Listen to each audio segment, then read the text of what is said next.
আমার বউকে দেখতে আর আগের মতো ভালো লাগে না। আমাদের বিয়ের ৫ বছর হয়েছে। বিয়ের শুরুর দিকে শুধুমাত্র স্ত্রীর টানে অফিস থেকে বেরিয়ে ছুটতাম। কিন্তু এখন আর স্ত্রীকে ভালো লাগে না। ওর দিকে তাকাতেও ইচ্ছে করে না, কথা বলতে ইচ্ছে করে না, ও আশেপাশে থাকলে বিরক্ত লাগে। কেন এমন হচ্ছে বুঝতে পারছি না। এই সমস্যা যে একা আমার হচ্ছে তা নয়। আমি আরো অনেক পুরুষের মধ্যে এই সমস্যা দেখেছি। তাদের কেউ স্ত্রীর প্রতি আগ্রহ হারিয়ে পরকীয়া করছে। আমি নিজে এখনো পরকীয়া করিনি, তবে করার দিকে এগিয়ে যাচ্ছি। কেন পুরুষেরা একটা সময় স্ত্রীর প্রতি আগ্রহ হারিয়ে ফেলে, এটা জানার জন্য আমি যত পুরুষের সাথে কথা বলেছি, তাদের সবার উত্তর ছিল এরকম: এটাই তো স্বাভাবিক। এক জিনিস কি আর বেশিদিন ভালো লাগে? তাদের উত্তরটা আমার কাছে সঠিক মনে হয়নি। কারণ এক জিনিস বেশিদিন ভালো না লাগা যদি স্বাভাবিক হতো, তাহলে স্ত্রীর ক্ষেত্রেও সেটা হতো। কিন্তু তা তো হচ্ছে না। এগুলো চিন্তা করতে আমি দ্বিধান্বিত মনে একদিন গোপনে এক মানসিক ডাক্তারের কাছে যাওয়ার ডিসিশন নিলাম। ডাক্তার আমার সমস্যার কথা শোনার পরে বললেন, আপনি কি আল্লাহকে বিশ্বাস করেন?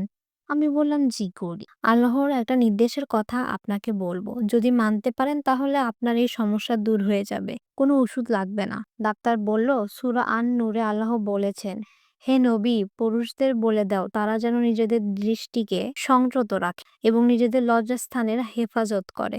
এটা তাদের জন্য বেশি পবিত্র পদ্ধতি। এরপর ডাক্তার দৃঢ় কণ্ঠে বললেন, আল্লাহর এই নির্দেশ আপনি ১ মাস পালন করুন, তারপর নিজেই পরিবর্তন বুঝতে পারবেন। সন্দেহ নিয়ে আমি বললাম, এটাতেই কাজ হয়ে যাবে?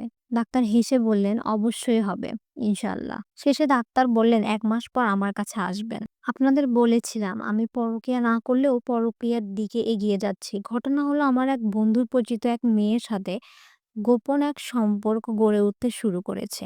ঠিক করেছিলাম মেয়েটিকে নিয়ে কয়েকদিনের জন্য কক্সবাজার থেকে ঘুরে আসবো। আমি যে বিবাহিত, এটা মেয়েটিকে বলিনি। সেই মেয়েটি ওইদিন সন্ধ্যায় ফোন দিল। আমি তখন অফিস থেকে বেরিয়েছি। ওর ফোন দেখে মনটা খুশিতে ভরে উঠল।